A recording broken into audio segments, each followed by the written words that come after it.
has officially entered the chat. Come on in, baby. Travis Thomas here with Ountae Campbell here inside the PNC Bank Studios. How you doing, my friend? I'm doing good through these. What's up, baby? Hey. You know, we bring the energy to every show that we on. Hold My Banner, which you can check out on Nesson's YouTube page as well as Facebook, Twitch, wherever you get your podcast. Make sure you follow us on all your social media accounts as well for all of our best content.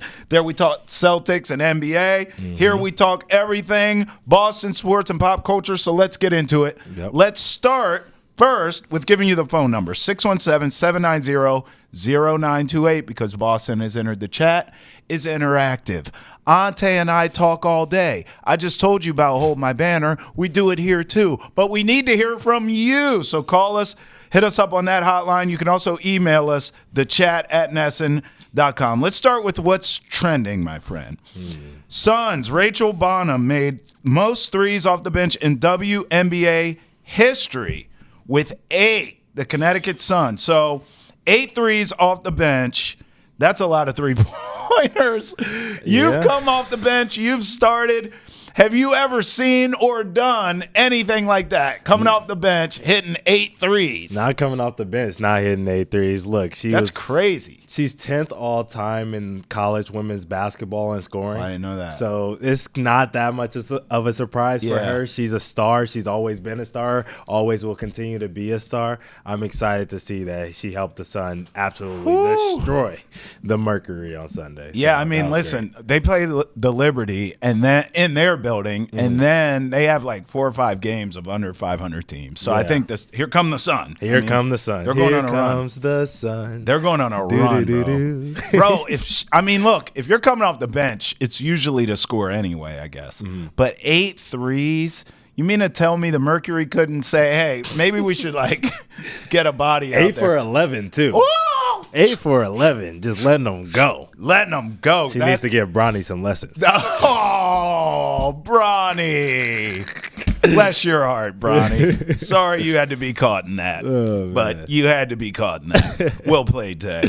How about this? College football 25, the new video game, comes out today. Yeah. What? At 4. 4 o'clock if you pre-ordered the deluxe edition of the game. Did you do this? Nah, I didn't do me it. either. I'm waiting. I'll wait till Friday. We got to work, bro. I got to be focused on what we do here at Nesson. Bro, otherwise you wouldn't see me. Facts. Because I know I got a lot of friends who want to see me this weekend, and they're not going to see me because I'm going to be twiddling my thumbs. I'm coming back with carpal tunnel. From playing college football. Yeah. Bro, oh my God, it comes out the day at 4 if you pre-order. You know, I'm not going to lie. I didn't pre-order either, but now I wish I did. Yeah. Like, I feel like I'm in the left out gang. Yeah. What team are you going to run with in your dynasty, though? That's the big question. Dog. Come on, bro. You got to ask me that. Do you know where we are? Are you kidding me? You rocking with Boston College? What? Chestnut Hill is about to be pop. Let's go. I'm going to be talking to kids like this. Let me tell you, son, what you want to do. Boston's a beautiful town. Great education. Come on down to Chestnut Hill. We'll take care of you. 5-star recruits lining up, baby. You don't even got to ask me who I'm running with. UTEP. Yeah, UTEP won, and then I'll do Fresno State. Yeah, but UTEP's won. Yeah. But yeah, just because of the Sun Bowl. But that red wave, don't disrespect that red wave. All right. That crowd is dope with the checkered end zone. Fresno State, I can't wait to play with y'all too. So what's crazy is there's a little bit of recruiting in my own home, in a sense. So my son is 7, right? Yep. And his brother-in-law, or my brother-in-law, his uncle, went to Notre Dame. And so my brother-in-law and his wife have just been indoctrinating my kid with Notre Dame stuff since he was a baby. So my son is a Notre Dame fan. I'm using air quotes. He's 7, right? But he wants to go to Notre Dame one day, right? Yep. So this game's coming out, and I'm like, man, I don't want to do a franchise mode with Notre Dame. Right. Like, there's no fun in that, building Notre Dame. It's Notre Dame. They're already good. Yeah. I want to take BC and build them in a dominant powerhouse.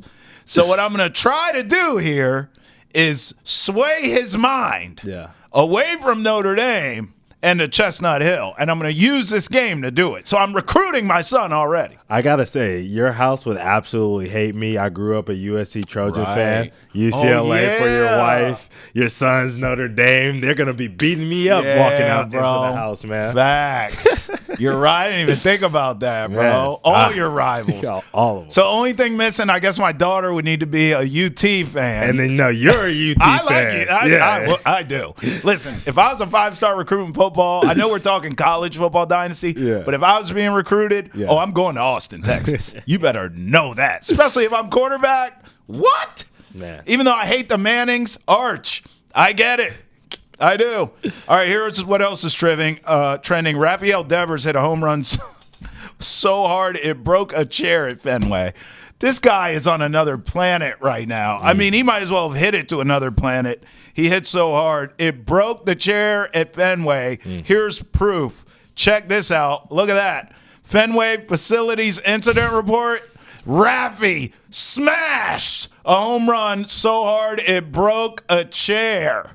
Wow. Yeah, I know the facilities crew up there at Fenway. I can tell you they were definitely scrambling during that game trying to fix that seat. They had to clear out fans, everything like that, bro. That's crazy. Rafi really smacked that one out. Yo, Rafi's on a different level right now, bro. And it really brings us to, let's talk Red Sox here, because now we're obviously at the All-Star break. So it's a good time to do a first half report card, if you will. So right now, currently, just to catch you up, Sox are 53-24, 4.5 games back out of first place in the division. So let's go through everything. We'll go hitting, starting pitching, bullpen, manager. Let's start with hitting. So I know at times this season the bats have gone cold, but I feel like the strength of this team, and we all knew coming in, was going to be hitting. Yeah. And I say at times they've gone cold, but for the most part, I feel like these guys have done a good job of raking. I'm willing to go an A or a B, whichever one you're feeling. We can land on together, because although at times it hasn't been as consistent as we want, the talent is there, and they certainly have showed up. And I do believe in the second half of this season, and we'll talk about trade deadline later, but I believe in the second half of the season, they will be leaning on the bats to get them to the promised land of the playoffs, which is exactly where I think they end up. So I'm willing to go A or B here. Yeah, so when you look at it, obviously two of their 3 All-Stars are position players, because Rafi's hitting the ball. Like you said, he's on a tear. Duran has been hitting the ball extremely well as of late during this entire year. So I just have to go and look at the numbers, because A, B, you know what I mean? We're in that range. Sure. So when I look at the numbers, right, they're tied 5th for batting average in the entire MLB. Okay. They're 6th in stolen bases, 8th in home runs, but 12th in RBIs. Yeah. So because of it's great to get on base, but you're leaving people stranded. And we know people in Red Sox land always make fun of the fact that Rafi only hits dingers when no one's on base. Right. You know what I'm saying? So that's also a point of it as well. Yeah, they're hitting dingers, but they're leaving a lot of guys on base anyways. Sure. So I'm going to say B for this one, just because they do get guys on base, but they're not always bringing them in, because, like you said, the bats get cold. So I'm going to rock with B on this one. Yeah, and that's why I said, too, I'm fine with that. I could go A because of the talent, but the numbers bear out it's probably a B. Yeah. You know, if you wanted to really get all crazy and go A- or B+, you could, but let's just settle and agree on a B. How about starting pitching? How are you going to grade them? Because clearly you're a tougher grader than me. I'm willing to go A for hitting. You're like, well, let's give them a B. You could do some extra credit to earn an A. I'm like, all right, so you're the tough grader. You lead off starting pitching. Okay, I'm going to go C+ range. I'm thinking leaning more to C+, because this starting pitching group, as we know, before the year started, was looked at as horrendous. Yes. Especially losing Giolito. Right. Obviously, Whitlock went down early. So they were really reeling, you know what I mean, with the starting pitching. But, I mean, Houck and Cutter are the guys, right? They're dealing. Even Cutter going back to this weekend. Yeah. He had 7 innings with 1 hit, gave up a hit, the first hit of the 8th inning, and they pulled him. But a great outing for Cutter Crawford. Houck is the all-star. I don't need to say much about them. Pavetta's done well. Pavetta's cool. Yeah. Criswell is cool. Yeah. After that, it's kind of a big drop-off, you know what I'm saying? Criswell spent some time in AAA this year as well. Bayo's getting back on track. He's getting back on track. He had a great night last night, you know what I mean, against the Royals.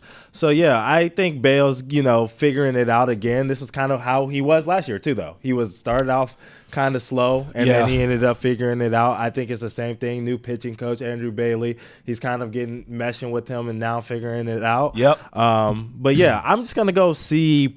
Yeah, I'm with that. It's in the C range. C+ is fine with me. I mean, look, they've overachieved. Let's just call it what it is. This pitching staff has overachieved, and I do believe, as I said about the hitting, I think the Red Sox are going to be leaning more on the bats in the second half of the season. Yeah. And part of the reason I say that is because when you have a unit who has overachieved in the first half of a season, a lot of times, generally, it'll come back to earth in that second half of the season. Now, where you have to kind of watch this situation is, and we'll talk about this, the trade deadline. Yeah. If the Sox come in and they get a big-time arm, I even have a name I'm going to drop to you later on when we get to that, when we start talking trade deadline. Yeah. But if you could go out and get a big-time name or 2 serviceable arms, let's call it, well, now, okay, maybe that staff who has overachieved, now you can stabilize it, and they're just a good staff in the second half of the season. Yeah. So I'm with you there. We'll go C+ there. How about the bullpen? Because you want to talk about overachieving. It really doesn't get any higher than this bullpen. Yeah, I mean, when you look at it, you got Justin Slade, you got Bernardino, Boozer, Zach Kelly, Weiser. Bro. All of these dudes are having fantastic seasons out of the bullpen. Like we said, we've had some times where guys struggled at the starting pitching spot where they come out in the 5th inning or they come out in the 4th inning, and the Red Sox have been able to win games because these relievers have come in and given you 3 innings, 2 innings, whatever, of just nasty stuff. They're all around like a 3 ERA or lower. Yeah. They've all been dealing. So I love them. And then on top of that, you got the revitalization of Kenley Jansen. He's been shutting dudes down. At the beginning of the season, they weren't in games, so we didn't really see him much. That's right. But as they started to really win and make this long stretch how they've been going, Kenley has just been there, and he's been solid, man. So I love Kenley Jansen. I love what the rest of this bullpen is doing. I got to go A- on this one. Okay. All right. I'm fine with that. Look, I got to tell a Kenley Jansen story that really upsets me. For my fantasy baseball draft, Ountae, I had a chance to draft him. And I didn't because of everything you said. I said, well, they're already. Before the season started, they were like, well, you're probably not going to be here. That's someone that could be moved. And he's been openly saying, I want to end my career with the Dodgers. So I'm just like, all right, well, he's not going to be there. I don't know. I don't think the bullpen's going to be the strength of this team anyways. I'm just going to stay away. Do you know my team stinks in terms of a closer? It's terrible. Yeah. I lose close. I lose saves every time. Saves, Ks, I lose it. And I could have had Kenley and turned this around. I passed up on him, and wouldn't you know? Yeah. He's one of the best in the game yet again. What was I thinking? Why didn't I just take him? I overthought the situation there. You did. You didn't bet on the Sox. I didn't. But a lot of people didn't, so I can't blame you on that. I know. Yeah, it is what it is. But all right, can we talk about the manager position? Only if you're willing to go A, because I'm telling you right now, Alex Cora has been managing his butt off. He's been skippering his butt off. I mean, this team, let me go back even. Okay. I've only been here. This is now this is year 3 for me. So for 3 Red Sox seasons, this is year 3.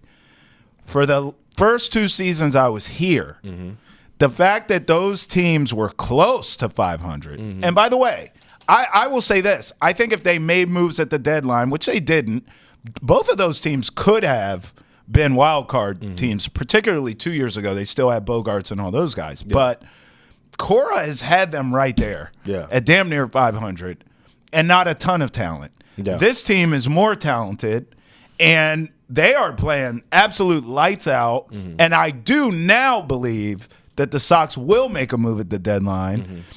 Cora's going to get this team to the playoffs. And I can't wait to see Netflix, who's following these guys around. I can't wait to see the story sort of play out. Yeah.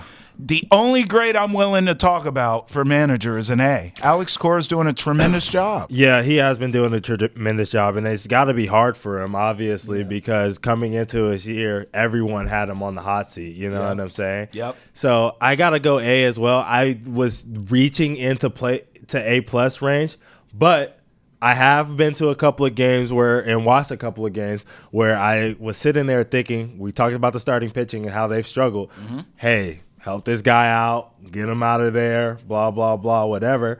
Alex has kind of left a couple guys in there too long. I've seen him do it to Pavetta. I've seen him do it to Cutter every once in a while where I'm like, hey, this guy needs help right here. He's in a bad spot. Let's get him out. Trust this great bullpen that we've been talking about, and let's go win this game. And they've lost some games. I think even I felt like they lost the game to the Royals because of that same situation. So I would reach into A+. I really want to say A+, but I'm right there with you with the A.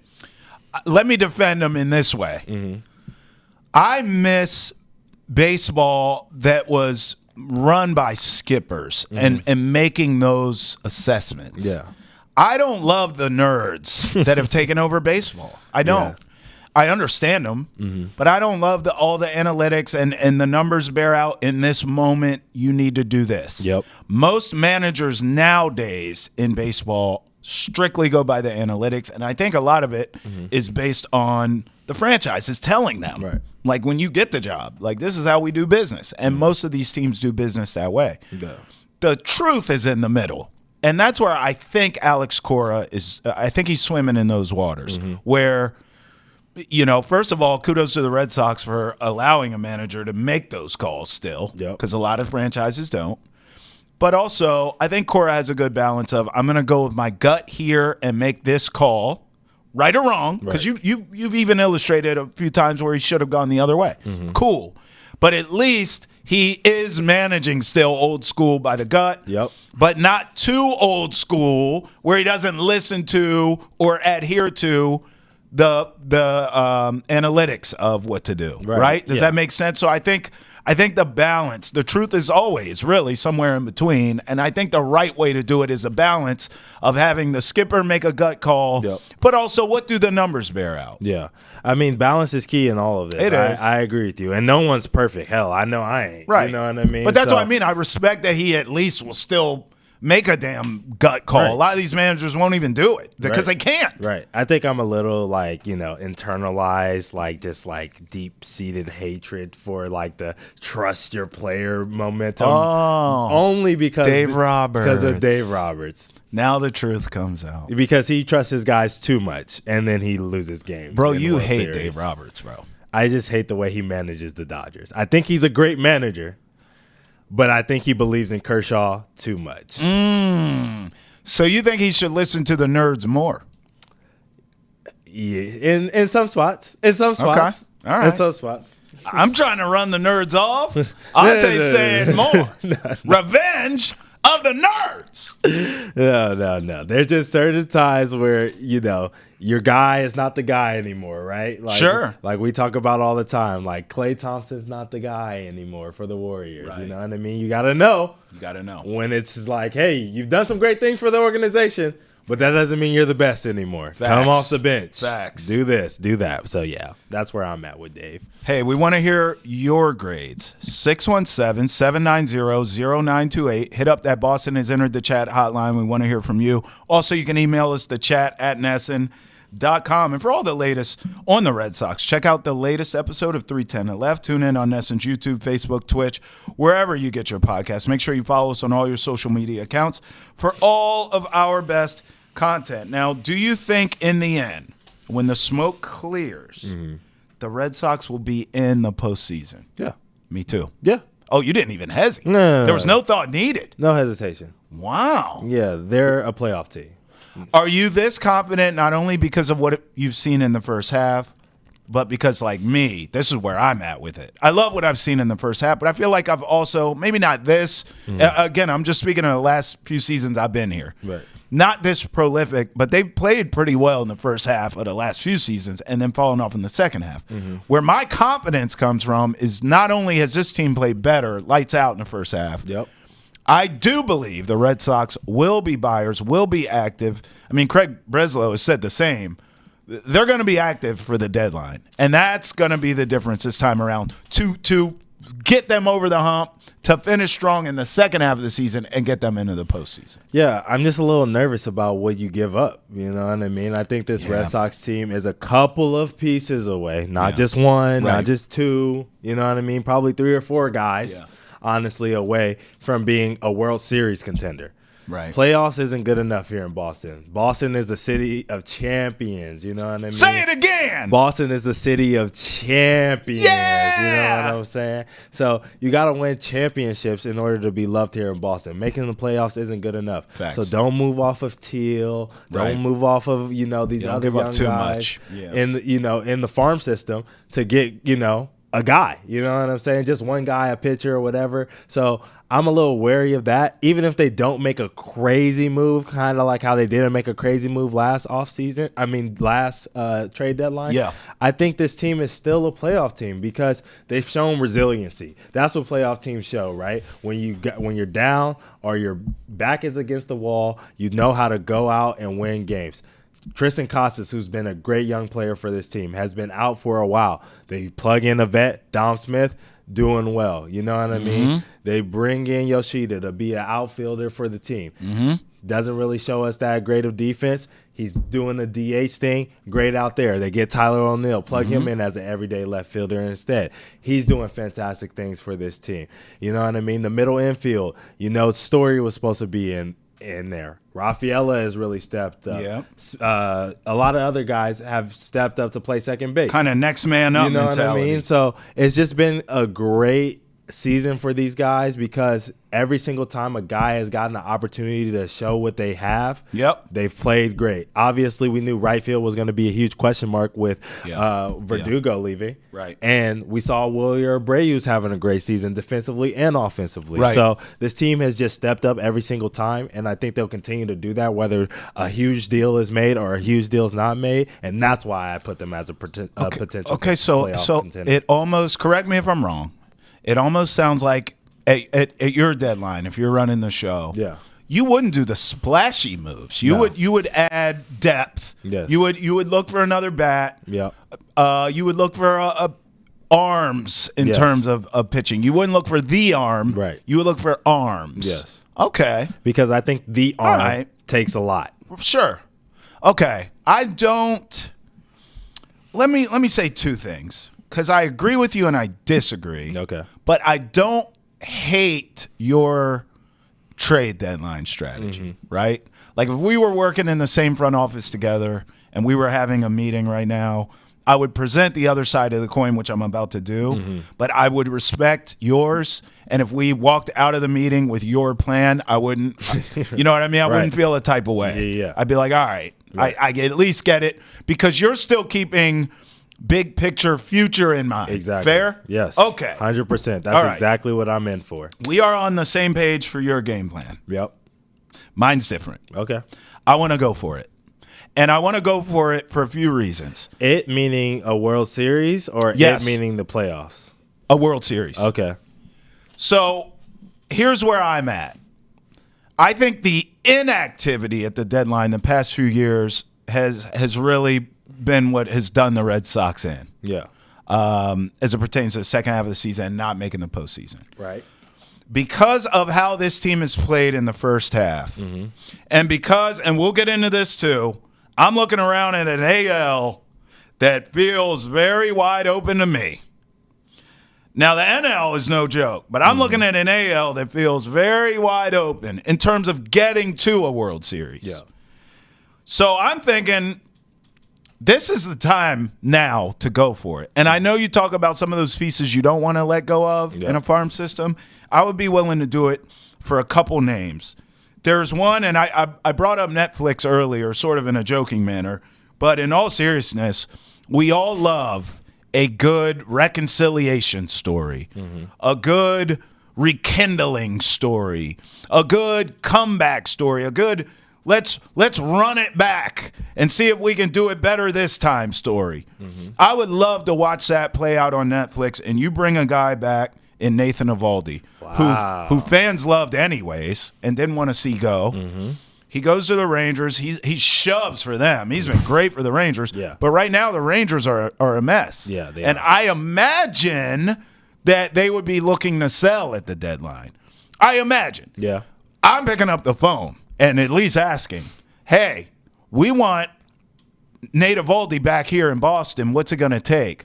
That's a guy I would love. Now, even though the Rangers are struggling this season, he's not. Yeah. 6-3, 2.97 ERA. Yep. I mean, I just think Eovaldi, and we all know he's a workhorse. I think he makes a lot of sense coming back here, plugging him in. He's an innings guy. He's going to eat up innings for you. He's tough as all nails. He's intense. Yep. He loved being here. Fans loved him.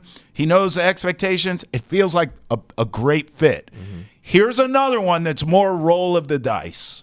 Okay, I would stand on the table in our meeting and try to convince you for Nate Eovaldi. I would sit in my chair and sit back in it as I try to convince you of this one. But here's another guy. Now, he is completely underachieved, and he's had some injury issues this season. Yeah. And he's expensive. So this is a long shot. But because of all those factors, that he's underachieved, he is expensive, he's dealt with injuries, not having a really good season, and his team's not playing very well. Yeah. I think the Blue Jays may pick up the phone and have a conversation about Bo Bichette. Now, this is an infielder.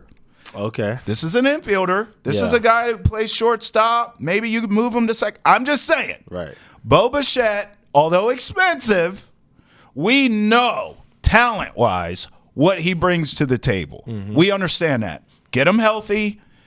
Get him refocused because he's having a tough season. And say, hey, we're in a playoff hunt. Get healthy. We're going to plug you in. Just go have fun again, bro. Yeah. Go have fun again. I think some of it, expectations. Lord knows, I had the Blue Jays in the World Series last year. What the hell did I know? I bet my hard-earned money on that. I put shekels on that. Yeah. What a moron I was. Okay? But those expectations with that team, the bag he's getting, I just don't know if he's having fun. I watch that team, it sure doesn't look like they are. You bring them here, change the scenery, reset. Yeah. You're already getting money. Yeah. You know what I'm saying? I think Bo Bichette is a nice. Now, if you tell me, I want this on record. If you tell me in my world that Nate Eovaldi and Bo Bichette were both picked up and acquired at the deadline for the Red Sox, listen to me. I'm out for the season because I'm doing backflips down the hallway. And you know damn well, if I pull up a backflip right now, I'm out for the season. all my CLs, knees. my back, all my CLs, APM, IOU, my hammies. Sometimes why? Everything's snapping. It's going to sound like Rice Krispies treats. Snap, crackle, and pop down the hallway. Oh, my God. But that's Nate Eovaldi. I'm standing on the table. Bo Bichette, I'm just saying. I'd be like this. Bo Bichette, what do y'all think? What do y'all think? I throw my arms up immediately. Yeah. Those are the two I want. I like that. I think I'm trying to think whether that makes them a World Series real contender at that point. Let's talk that out. Yeah. I mean, right now, wild card. Yep. Well, we'll just stick with wild card for now. Okay. I mean, Yankees, but you've been kicking their butt. Yep. Twins, who I don't imagine you trust. I certainly don't. No, heck no. Okay. And then the Sox. So, look, I'm willing to say right now, I know currently the Sox are in the last wild card position, but if you make some acquisitions, let's just say some acquisitions at the deadline. Forget who it is, right? Yeah. You're active at the deadline. I'd be willing to say the Sox can become that second wild card, if not the top wild card spot. I don't think they're winning the division, but that's not inconceivable either. I think the top wild card spot is achievable without that move. So I'd say higher. Okay. Oh, so you're thinking division. Right. Okay. I respect that. I don't know if I'm willing to go there. I think division, but I don't know if you want to be a division winner the way baseball is right now. Good point. You might be better off that top wild card spot, Ountae. Right. I didn't even think about that, bro. That's a good point. Yeah. Because them damn them division winners be down bad. After they take a week off of baseball, like, dang, a week off of baseball is a long time. I did not think about that, Tay. Yeah. That's a great point. Top wild card spot, please. Now, let's extrapolate that a bit and just talk American League. Okay. Because you say I don't know if they can really truly be a World Series contender. Yep. Ountae, I'm just going to rattle off the top teams in the American League right now as we sit here today. Okay. Cleveland Guardians, who have been hot all year. Yep. Just say it out loud. Does that feel like a World Series team to you? It doesn't to me. And they've been hotter than lava. Yeah, and neither the Texas Rangers, though. So. Fair. Here's one I do believe in, the Orioles. Yeah. You know, but if you're telling me because of familiarity and rivalry and all that, if we get a O's Red Sox playoff series, you mean to tell me the Red Sox can't win that? Of course they can. Yeah, I mean, the Orioles are sliding right now. They should have lost again. Right. They should have got swept by the Yankees Facts. if Verdugo didn't fall on his butt. So. I mean, Yankees who have their own issues. Twins, no. Mariners were a team I believed in coming into the season. That's a team with their pitching that's legit. Mm-hmm. But, again, Boston, Seattle in a series, if you told me Boston wins that, that's not the craziest thing I've ever heard. And then outside of that, that's really it. Yeah. So that's what I mean. If you look at the American League right now, there's no team that you look at like you do in the NL. In the NL, the Phillies, the Dodgers, I mean, the Braves, you have teams that you look at and you're like, okay, clearly there's a top of the food chain here. In the AL, it feels like the Wild Wild West to me. Like someone can kick the door in and take what they want. And that's why I want the Red Sox to be active at the trade deadline. So as I say those names to you, do you see the vision now? I see it. I definitely see the vision. I just, I'm nervous about the future. I want this team. Fair. They have a lot of young, great, talented guys that are finally getting the opportunity to play every day. Yeah. Keep giving them those opportunities. All right. Well, we want to hear from you. 617-790-0928 on the hotline. You can also email us, thechat@nesson.com. And then always, we tell you to tweet us, and you respond in kind. Of course, Rafael Devers playing right now on the next level is what has Twitter ablaze. How about this? Rafi, teams throw pitches to Devers. And I took that personally. That's a little look into what the Netflix documentary is going to look like. He takes it personal. You're going to say it in Spanish, though. Shout outs to Alec Keyser for tweeting us that. Here's another one. The worst Red Sox team ever, wrong, is 11 games over 500 at the All-Star break, baby. Boston Sports Enjoyer sends us that one. And man, ain't this sweet? I love that. This sweet? I love that meme. Jack Harlow and Drewski, they're so funny. Living together. their best life. You and I could recreate this. We should, right? Maybe like a Halloween vibe. Yes, sir. Recreate that. So please email us, thechat@nesson.com. Call us 617-790-0928 or tweet us as well. You see that we show you love there. All right, let's talk outside of the Sox, and we'll talk league-wide here. Paul Skenes, I mean, this guy, Pirates rookie ace, he's in the AL or the NL All-Star game, obviously, and he is a starter. He just became the 5th rookie pitcher ever to start in the All-Star game.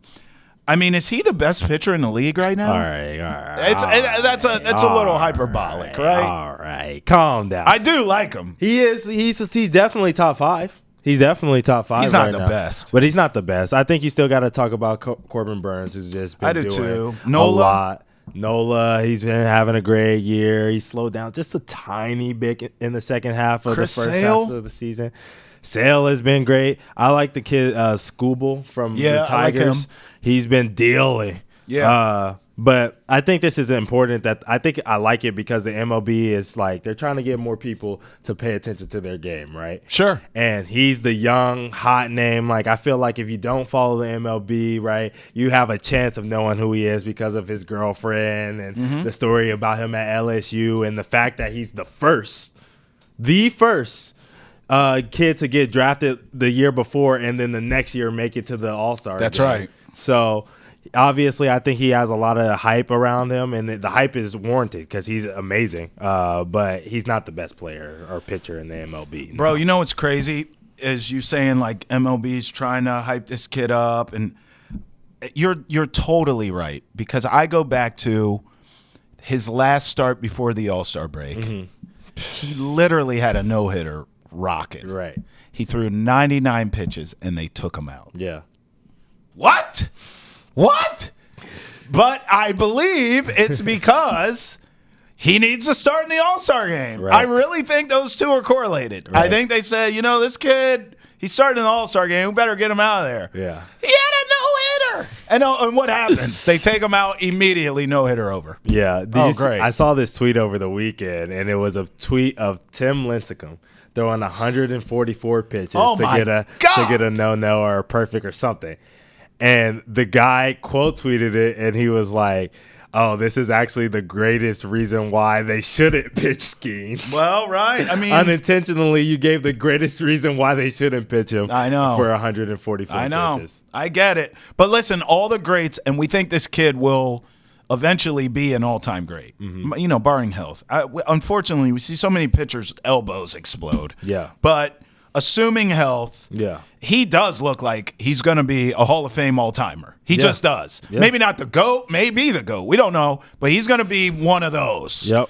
And, listen, no-hitters matter on your resume. I'm sorry. Is that too old school of me to say? Like, I get the analytics we talked about earlier and even that tweet you talked about. Like, you don't want to overwork the kid. I get it. But damn it, man. If he's going to be an all-timer, having no hitters and perfect games and all these kind of things matter on your resume. That's part of your Hall of Fame resume. Yeah. So to deny him that opportunity just didn't sit right with me. That's all. Give the kid a chance. Yeah, I agree. And I also do think he is going to be a Hall of Fame pitcher. And I think he's honestly going to not have health issues just because he has all of those weird workouts like the thing he does with the water jug. He's a big dude, too. And he's huge. He's like 6'8". Yeah, he's a big cat. You know what I mean? Stocky, hockey. Yep. You know what I mean? And it really just comes down to this, why I think he's going to be such a great pitcher. Because everyone's talking about he's 6'8", he's large, and he throws 102. But it's the fact that he has 4 MLB-ready pitches already a year after being drafted. Jeez. He has the fastball, which obviously I just talked about, 102. He has the slider, he has the splinter, and he has a curve. And they're all tunneling so well together. It's like I seen a pitch over the weekend or something like that. It looked like it was going to be 2 feet off the plate. And it just yanked right into the zone. Nasty. I'm like, this kid is gross. Like, I wouldn't even do. I would go up there and I wouldn't even swing the bat. I would just hope and pray. I'd close my eyes and hope and pray, bro, because I couldn't do nothing with his stuff. His stuff is ridiculous. Bro, I'm looking for his measurables because in my mind he's – all right, here it is. In my mind he's a linebacker, and I was right. Right. 6'6", 235. Sheesh. That's like – it's a cheat code. I mean, this kid's unreal. I love this kid. I don't think he's the best in the game right now, but he may be my damn favorite to watch right now. Yeah. I tell you that. He may not be the best right now. He might be my favorite to watch, though. All right, so let's talk pitchers Mount Rushmore since we're here. Yep. Skenes isn't going to be on this yet. No. But let's go one for one here. Give me your top spot on Mount Rushmore pitcher. I don't have it in any order, but okay. I'll start with the guy that obviously, you guys have come to love me Dodger over here in Boston. But, I grew up in Dodger land, you know what I mean? And I got to go with the guy, Clayton Kershaw. Oh, I don't hate that. He doesn't have the playoff success, and that's just because of the team that the Dodgers have really put around him over the last early years of his career. Yeah. But now that he has a team, he has an opportunity to win another World Series. We'll see what they can do. Yep. I think that he just has always had the stuff. When you look at his regular season, he has so many Cy Youngs, so many. His ERA is insane. Like this dude has always been special. He's the kid that was always promised to baseball, and he's given everything to this sport that you possibly could ask for. I gotta give him the nod. So Clayton Kershaw's definitely in my Mount Rushmore. No hate here. You could argue he's the greatest pitcher of his generation. It's no hate from me at all. Yep. I'm gonna go Nolan Ryan. I mean, my whole childhood would not forgive me if I didn't take Nolan Ryan. Obviously, the numbers are there. Obviously, the longevity is there. And just almost what we're talking about with Skenes, Nolan Ryan had that too, of sort of that urban legend. Just that, like, he throws so hard. He was so intimidating. He was so tough. He was so mean. I mean, that reputation preceded him. Everywhere he went, I think there was an intimidation factor of guys that were up there. Would you say hoping and praying or close your eyes, hoping? I think guys, when they went against Nolan Ryan, knew damn well how it was going to end. Yeah. And it was going to be Nolan Ryan is going to fan your ass. That's how it's going to go. All right, who's next? Yeah, I got to go with a guy that's going to fan you a lot. 3-time K title. It's got to be Pedro. If I'm going to show love to LA, I'm going to show love to Boston. Pedro's got to be on this list. 3-time Cy Young Award winner, 8-time All-Star, and a guy who was under a 3 ERA for his entire career. Some guys struggle to have a 3 ERA for a season, a month. This dude did it for his entire career. So I have to throw it out there. He's a great pick for this one, and you know it. I do know it. Pedro, I'm sorry. I've done this exercise many times in my life, in my career, and Pedro's always on my list. And for the first time ever, I left him off. Shame. I know. Shame. I'll go Big Unit, who does belong on this, obviously. I mean, what can you say? I mean, this guy was a freak of nature. God took his time when he made Randy Johnson and said, you know what? Hold on. All the rest of the pitchers he put out into the world, he said, wait, one more. Randy Johnson, let me take a little extra time here. It looks like he was made in a lab to be the greatest pitcher of all time. Yeah. Like, it was unbelievable what he brought to the game. Again, the same checklist with Nolan Ryan, if you kind of think about it. The numbers, the accolades, the longevity is incredible. He did it for different franchises. He's a champ. Big Unit all day. Who's next for you? You know, I got to go to a guy who just absolutely never walked guys. Think about this, all right? In 5,000 innings. Jeez. He owned innings. So that's, multiple batters an inning, blah, blah, blah, whatever you want to think about it, right? He's only walked 999 guys. That's crazy. Obviously, we can always talk about Cy Youngs. He won 4 of them. 8-time All-Star. But this guy from the Atlanta Braves, Greg Maddux. Oh, Maddux, yeah. He's got to be on the list for me. That's fair. I always loved Maddux, but I loved Glavine and Smoltz too. I mean, those dudes were just nasty. And I almost think in a way, I never gave Maddux his flowers individually the way I should have, because I always coupled all of them together as a unit. I always thought Smoltz and Glavine along with him. But there's no doubt that Maddux was the best out of that court. No question. I'm going Roger Clemens here. I mean, I know a lot of people roll their eyes whenever you give Roger Clemens props and they want to go to the steroid thing. But with him, much like Barry Bonds, whenever people roll their eyes because of the juice, I'm like, he actually had a Hall of Fame career before he touched that stuff, too. Yeah. The juice didn't make him a great pitcher or, in Bond's case, a great hitter. Right. It just gave him longevity to do it forever, right? Right. But, like, they had Hall of Fame careers before that stuff was ever introduced to them. Yeah. So I'm going Roger Clemens there, and, of course, we know all about him around town here. Yeah. Who's last? Major League Baseball, shame on you. Put Roger Clemens in the Hall Fact. of Fame. Just with all these guys in it. They were all using, and you knew it, baseball. Relax. I spent a little time there because I obviously have Randy Johnson in mind as well. Yeah. Okay. He's 6'10". I obviously love the clip of him hitting a bird. You know how hard you have to be throwing a baseball to hit a bird while it's moving throughout the air? Yeah, he's on my Mount Rushmore. R.I.P. to the bird. Pour out a little liquor for the bird who's no longer with us. Yeah. All right, I'm going Max Scherzer. I'm sorry, Pedro. This was Pedro's spot forever.